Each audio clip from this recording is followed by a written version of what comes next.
Asociado a el balance metabólico se encontraba propiamente tal, la integración que estudiamos la clase pasada, eh, la regulación y las interrelaciones. Hoy día vamos a estudiar la regulación.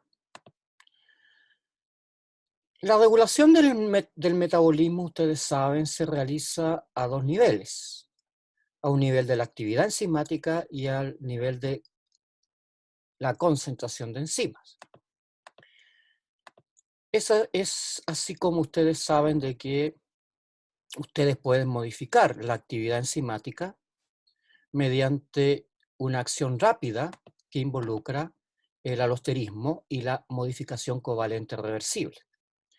Por otro lado, la modificación de la cantidad de enzima, que en el caso de requerir más enzima, opera a través del mecanismo de inducción, y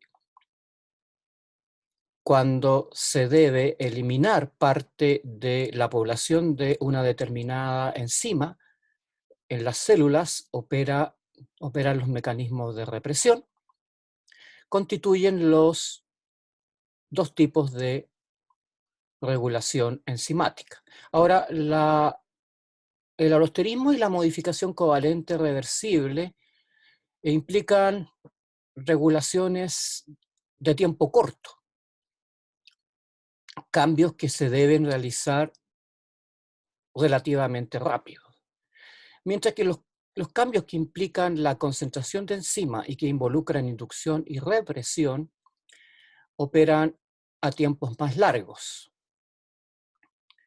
Los tiempos pueden diferir dependiendo de la enzima que estemos estudiando.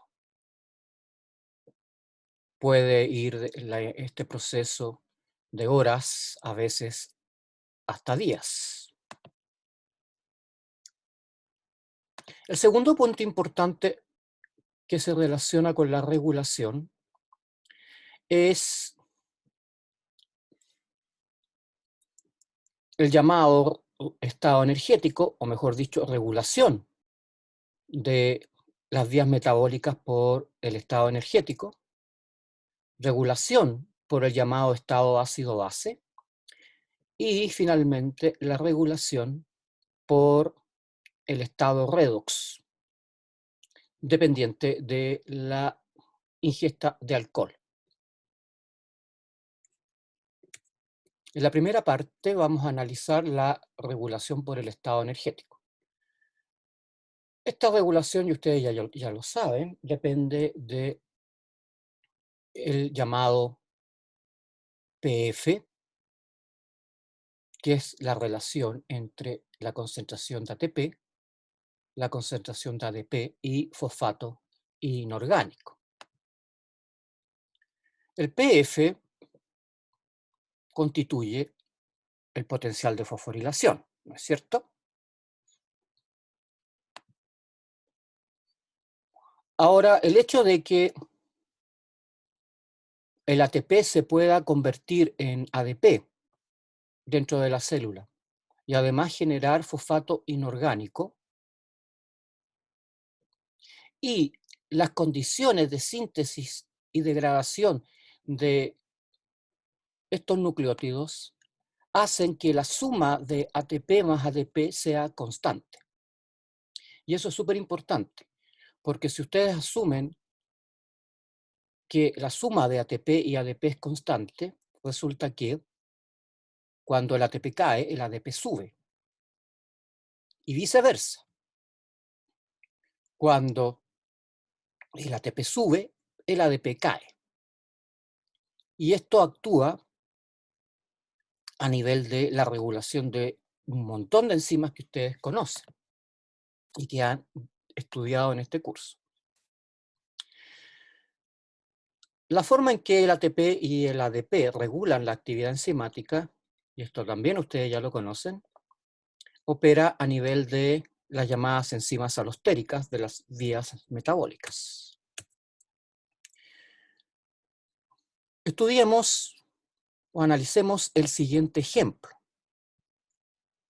que entre otras cosas ustedes ya conocen. Lo conocen porque ha sido estudiado previamente en las clases.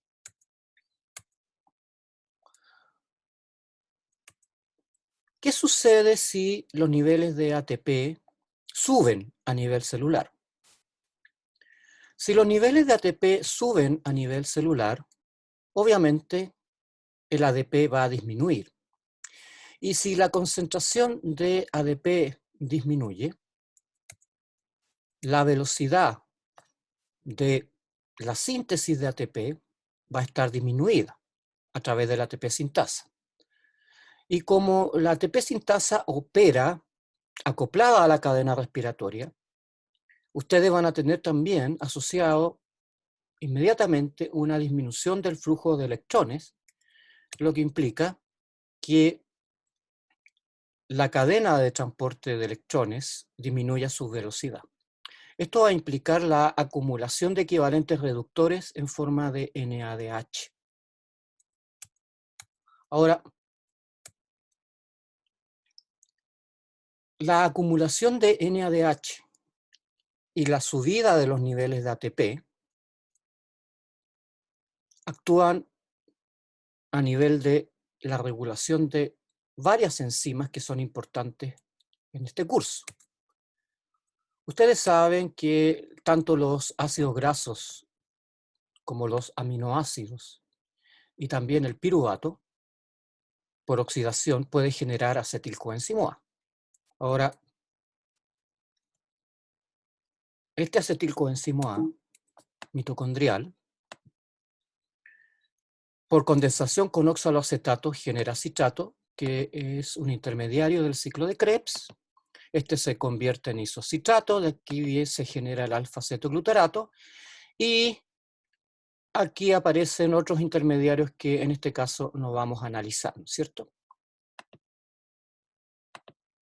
Ahora, si los niveles de ATP están altos y los niveles de NADH están altos, ¿qué va a suceder a nivel del ciclo de Krebs y enzimas como la piruvato deshidrogenasa? Se van a inhibir.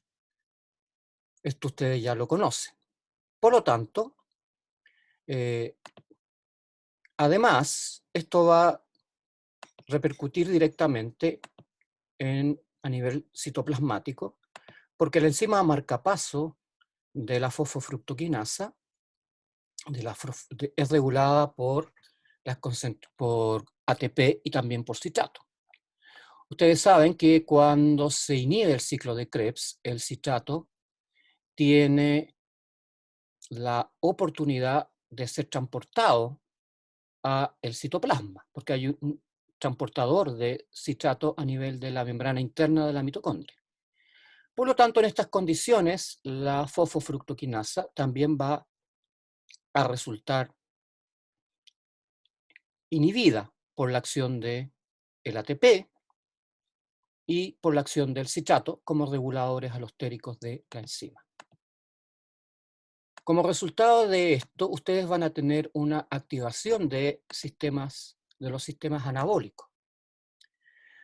En este caso, hemos puesto la conversión, la interconversión mitocondrial del piruvato en malato y posteriormente la generación de glucosa a nivel citoplasmático. La glucosa obviamente puede generar glicógeno. Si los niveles de acetilcoenzimo A están altos porque el ciclo de Krebs está inhibido, la piruvato carboxilasa se activa. Y esta activación es muy importante como regulación de la gluconeogénesis. Por lo tanto, en este caso que estamos analizando, como resultado de la acumulación del ATP y del NADH, se va a observar directamente una activación de la gluconeogénesis porque la piruvato carboxilasa mitocondrial se activa. Y esto conduce a la larga a una activación de la gluconeogénesis. El citrato, por otro lado, es fuente de partida cuando llega al citoplasma para la síntesis de ácido graso, ¿no es cierto? El citrato llega al citoplasma, producto de su acumulación a nivel mitocondrial. Esto genera un incremento en los niveles de acetilcoenzimo A, que es sustrato de la síntesis de malonilcoenzimo A, y el malonilcoenzimo A es intermediario para la síntesis de ácidos grasos, ¿no es cierto? Entonces tenemos otro proceso anabólico activado aquí, la síntesis de ácidos grasos. El citrato, a su vez, actúa como activador alostérico de la acetil-CoA carboxilasa, lo que favorece la incorporación de los átomos de carbono que estaban en el citrato y posteriormente en el acetilcoenzimo A, finalmente en ácidos grasos. Finalmente, ustedes también estudiaron esto, el incremento del malonilcoenzimo A inhibe la entrada de ácidos grasos a la mitocondria, lo que produce una inhibición de la beta-oxidación. Entonces, en este primer caso, ¿qué es lo que hemos visto? Un incremento o una estimulación de los sistemas anabólicos, síntesis de glicógeno, síntesis de ácidos grasos y síntesis de triacilglicéridos. Además, ustedes tienen que los niveles de ATP alto favorecen la síntesis de ácidos grasos por un efecto simplemente a nivel de sustrato. La acetil-CoA carboxilasa utiliza como sustrato ATP. El piruvato se favorece la incorporación de los átomos de carbono de piruvato en oxaloacetato, lo que favorece la gluconeogénesis, que a su vez se ve favorecida por los incrementos en los niveles de GTP. Cuando el ATP está alto, el otro nucleótido de purina, GTP, también eleva sus concentraciones. Y el oxaloacetato favorece su interconversión en fosfoenolpiruvato y con ello la gluconeogénesis. El UTP también tiene incrementado sus niveles en este caso, debido a que al estar altos los niveles del ATP, normalmente sistemas como el hígado incrementan la síntesis de todos los nucleótidos trifosfatos, lo que implica que el UTP puede servir como sustrato para la síntesis del intermediario de la síntesis de glucógeno, que es el UDPG o UDP-glucosa. Chiquillos, estos son efectos de sustrato. No son obviamente efectos alostéricos. Ojo con eso. Por otro lado, la glucosa puede ser transformada o se favorece su formación, la formación de glucosa 6-fosfato y la generación de glucosa 1-fosfato, que a su vez actúa como el otro sustrato de la UDP-glucosa, lo que favorece la síntesis de glicógeno. Y además, el glucosa 6-fosfato actúa como precursor de la vía de las pentosas con generación de NADPH, que a su vez colabora positivamente como sustrato en la biosíntesis de los ácidos grasos. Por otro lado, se observa inhibición de las vías catabólicas, se produce una inhibición del flujo de electrones mitocondriales ya analizado, se acumulan los equivalentes reductores y procesos como la glicolisis, el ciclo de Krebs y la beta-oxidación resultan inhibidos. Además, en el ciclo de Krebs se inhiben las enzimas que están reguladas por ATP y NADH y se acumula citrato en el citoplasma que concomitante con el aumento de ATP, inhiben a la fosfofructoquinasa. Esto como resumen de lo que acabamos de estudiar. El resultado de la activación de las vías anabólicas se observa sobre la gluconeogénesis,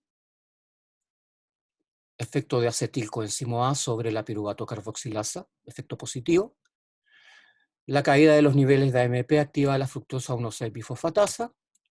Y en cuanto a la síntesis de ácidos grasos, el citrato activa a la acetil-CoA carboxilasa y se inhibe la beta-oxidación por el proceso que ustedes ya conocen.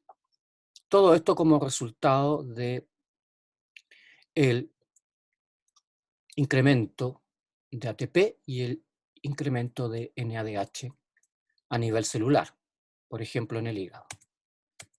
Muchas gracias.